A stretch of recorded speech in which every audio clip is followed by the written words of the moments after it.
Neftçalada Kür çayı üzərindəki körpü qəzalı vəziyyətdədir. Hər gün körpüdən yüzlərlə avtomobil Kürün Şirvan tayından Muğana, Muğandan isə Şirvana keçir. Körpünün qəzalı olması bir çox yaşayış məntəqəsi ilə əlaqəni çətinləşdirib.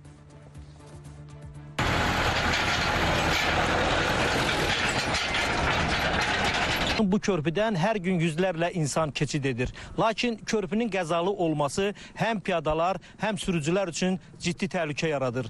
Sakinlər aidiyyatı qurumlardan təcili tədbir görülməsini istəyirlər.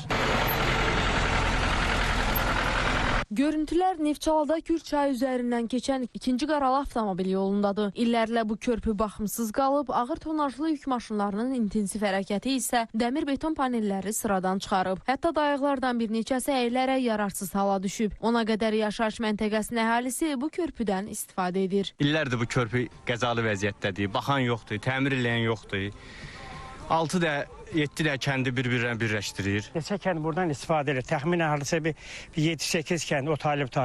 Cəmaatın vəziyyətini nəzərə alsınlar, bu kəndə təmir işləri aparsınlar. Çox bərbad vəziyyətdədir. Körpüdən ağır maşın keçəndə hamı qorxur ki, bir dəqiqə uçacaq bu. İndi birazdan yağış yağacaq, həbs çox qurtardı getdi.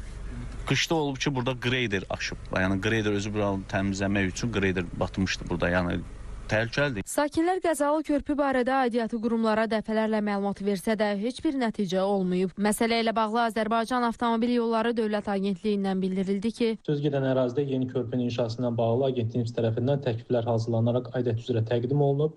Həmin təkliflər əsasında maliyyə vəsaiti ayrılan kimi ərazidə tərəfimizdən yeni körpünün inşasına start veriləcək. Qeyd edək ki, körpü 40 ildən çoxdur inşa olunub. O vaxtdan bir dəfə də olsun əsaslı təmir olunmayıb. Yaqub Mehdoğlu, Diana Cəlali, Vüqar Qaliboğlu, Spice TV Neftçala.